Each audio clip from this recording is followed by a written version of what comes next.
Hello friends, പുതിയൊരു വീഡിയോയിലേക്ക് സ്വാഗതം. യൂട്യൂബിൽ വന്നിരിക്കുന്ന ഏറ്റവും പുതിയ കുറച്ച് അപ്ഡേറ്റ്സുകളെ കുറിച്ചാണ് ഇന്നത്തെ വീഡിയോയിൽ പറയുന്നത്. നമ്മൾ നേരത്തെ പറഞ്ഞിരുന്ന ഒരു കാര്യമാണ് ഷോർട്സ് വീഡിയോസിന് കസ്റ്റം തംബ്നെയിൽ എല്ലാം കൊടുക്കുന്നതിനെ കുറിച്ചെല്ലാം. എന്നാൽ ഇത്തരത്തിൽ ഈ കസ്റ്റം തംബ്നെയിൽ ഇനി ഷോർട്സ് വീഡിയോസിന് കൊടുക്കുന്നത് ഈ വർഷം ഈ ഒരു അപ്ഡേറ്റ് വരില്ല എന്ന് യൂട്യൂബിൻ്റെ ഭാഗത്തു നിന്നും അറിയിച്ചിട്ടുണ്ട്.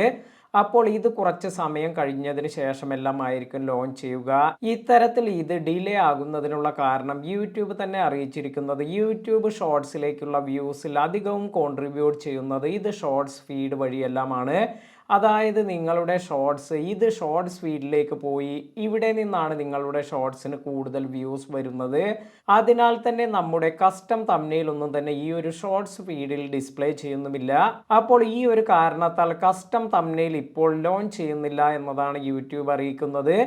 എന്നാൽ ഇനി കുറച്ച് കാര്യങ്ങളെല്ലാം തന്നെ ഷോർട്സിൽ നിങ്ങൾക്ക് കാണാൻ സാധിക്കും. അതായത് നമുക്ക് നമ്മുടേതായ ഒരു തംബ്നെയിൽ ക്രിയേറ്റ് ചെയ്യാതെ വീഡിയോയിൽ നിന്ന് തന്നെ നമുക്ക് ഇഷ്ടമുള്ള ഒരു ഭാഗമെല്ലാം തംബ്നെയിലായി ക്രിയേറ്റ് ചെയ്യുന്നതിനുള്ള ഇതിനുള്ള കാര്യങ്ങളെല്ലാം തന്നെ അധികം താമസിയാതെ ലഭിക്കുമെന്നും യൂട്യൂബ് അറിയിച്ചിട്ടുണ്ട്. അതുപോലെ നിങ്ങൾക്ക് ഷോർട്സ് വീഡിയോസിൽ ഇനി എന്തെങ്കിലും ടെക്സ്റ്റ് എല്ലാം ആഡ് ചെയ്യുന്നതിന്, അതുപോലെ കൂടുതൽ അഡീഷണലായ ഫിൽറ്റേഴ്സ് എല്ലാം യൂസ് ചെയ്യുന്നതിന് ഇത്തരത്തിലുള്ള ഫീച്ചേഴ്സ് എല്ലാം ഷോർട്സ് വീഡിയോസിൽ അധികം താമസിയാതെ കാണാമെന്നും യൂട്യൂബ് അറിയിച്ചിട്ടുണ്ട്. അപ്പോൾ ഇതാണ് ഏറ്റവും പുതുതായി വന്നിരിക്കുന്ന ഒരു അപ്ഡേറ്റ്. ഇനി മറ്റൊരു അപ്ഡേറ്റ് എന്ന് പറയുന്നത് ഇത് നമ്മുടെ ഇൻസ്പിറേഷൻ ടാബിലാണ്. നമുക്കറിയാം റിസർച്ച് ടാബ് മാറ്റി ഇപ്പോൾ ഇൻസ്പിറേഷൻ ടാബ് എന്നെല്ലാം ആക്കി മാറ്റിയിട്ടുണ്ട്. ഈ ഒരു ഇൻസ്പിറേഷൻ ടാബിൽ ഇപ്പോൾ ജെമിനി AI ഫീച്ചർ എല്ലാം വന്നിട്ടുണ്ട്. അതിനാൽ തന്നെ നിങ്ങൾക്ക് എന്തെങ്കിലും ടോപ്പിക്കിനെ കുറിച്ചെല്ലാം സെർച്ച് ചെയ്യുകയാണെങ്കിൽ ഇപ്പോൾ നിങ്ങൾ ഒരു വീഡിയോ എല്ലാം ചെയ്യുന്നതിന് വേണ്ടി എന്തെങ്കിലും ടോപ്പിക് എല്ലാം സെർച്ച് ചെയ്യുന്നു എങ്കിൽ നിങ്ങൾക്ക് കൂടുതൽ ആ ഒരു ടോപ്പിക്ക് റിലേറ്റഡ് ആയ നല്ല നല്ല ടോപ്പിക്ക് അല്ലെങ്കിൽ നിങ്ങളുടെ വീഡിയോയ്ക്ക് വേണ്ട ടൈറ്റിൽ ഇതിനുള്ള സജഷൻസ് എല്ലാം അവിടെ കാണാൻ സാധിക്കും. അതിനാൽ തന്നെ നിങ്ങൾക്ക് ഏറ്റവും നല്ലതായി തോന്നുന്ന നല്ല ടൈറ്റിലെല്ലാം തന്നെ ഇത്തരത്തിൽ ഈ AI ഫീച്ചർ എല്ലാം യൂസ് ചെയ്ത് തന്നെ സെലക്ട് ചെയ്യാം. അതുപോലെ അധികം താമസിയാതെ നമുക്ക് ഇതുപോലെ തംബ്നെയിൽ ഐഡിയാസ് ഇങ്ങനെയുള്ള കുറേ അഡീഷണൽ കാര്യങ്ങൾ AI ഫീച്ചർ യൂസ് ചെയ്തുകൊണ്ട് തന്നെ ഇൻസ്പിറേഷൻ ടാബിൽ വരുമെന്നും യൂട്യൂബ് അറിയിച്ചിട്ടുണ്ട്.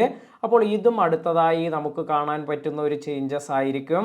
ഇനി ഏറ്റവും പുതുതായി ഇപ്പോൾ ലോഞ്ച് ചെയ്തിരിക്കുന്ന ഒരു കാര്യം കൂടി നമുക്ക് നോക്കാം. ഇത് മറ്റൊന്നുമല്ല, നിങ്ങൾക്ക് ഇപ്പോൾ നിങ്ങളുടെ YT സ്റ്റുഡിയോ എല്ലാം ഓപ്പൺ ചെയ്തതിന് ശേഷം ഇവിടെ ഈ പ്രൊഫൈൽ ഐക്കണിൽ ക്ലിക്ക് ചെയ്താൽ ഇപ്പോൾ ഇവിടെ അപ്പിയറൻസ് എന്നൊരു ഓപ്ഷൻ ലഭിക്കും. ഇതിൽ ടാപ്പ് ചെയ്തതിന് ശേഷം നിങ്ങൾക്ക് വേണമെങ്കിൽ ഡാർക്ക് തീം എന്നെല്ലാം കൊടുക്കുകയാണെങ്കിൽ ഇപ്പോൾ നിങ്ങൾക്ക് ഇവിടെ ഡാർക്ക് തീമിലേക്ക് നിങ്ങളുടെ ഈ ഒരു ഹോം പേജിനെ മാറ്റാം. അതുമല്ലാതെ നിങ്ങൾക്ക് മറ്റൊരു ഓപ്ഷൻ എന്ന് പറയുന്നത് അപ്പിയറൻസിൽ തന്നെ നിങ്ങൾക്ക് ഇവിടെ ക്ലിക്ക് ചെയ്യുകയാണെങ്കിൽ യൂസ് ഡിവൈസ് തീം എന്നൊരു ഓപ്ഷൻ കൂടി ലഭിക്കുന്നുണ്ട്. അപ്പോൾ നമ്മുടെ ഡിവൈസിനനുസരിച്ച് ഓട്ടോമാറ്റിക്കായി തീം എല്ലാം ഫിക്സ് ചെയ്യുന്ന ഒരു തരത്തിലുള്ള ഇത്തരത്തിലെല്ലാം നിങ്ങൾക്ക് ഇത് സെലക്ട് ചെയ്യാൻ സാധിക്കും. അപ്പോൾ പല ആളുകൾക്കും ഇപ്പോൾ ഡാർക്ക് തീം എല്ലാം വളരെയധികം ഇഷ്ടപ്പെടുന്നുണ്ട്. അതിനാൽ തന്നെ നിങ്ങൾക്ക് ഈ ഒരു ഡാർക്ക് തീം എല്ലാം വേണമെങ്കിൽ വളരെ ഈസിയായി നിങ്ങൾക്ക് ഇത് സ്വിച്ച് ചെയ്യാം. വീഡിയോ ഉപകാരപ്പെട്ടുവെങ്കിൽ ലൈക്ക് ചെയ്യാനും ഷെയർ ചെയ്യാനും മറക്കാതിരിക്കുക. പുതിയ അറിവുകളുമായി മറ്റൊരു വീഡിയോയിൽ കാണാം. താങ്ക്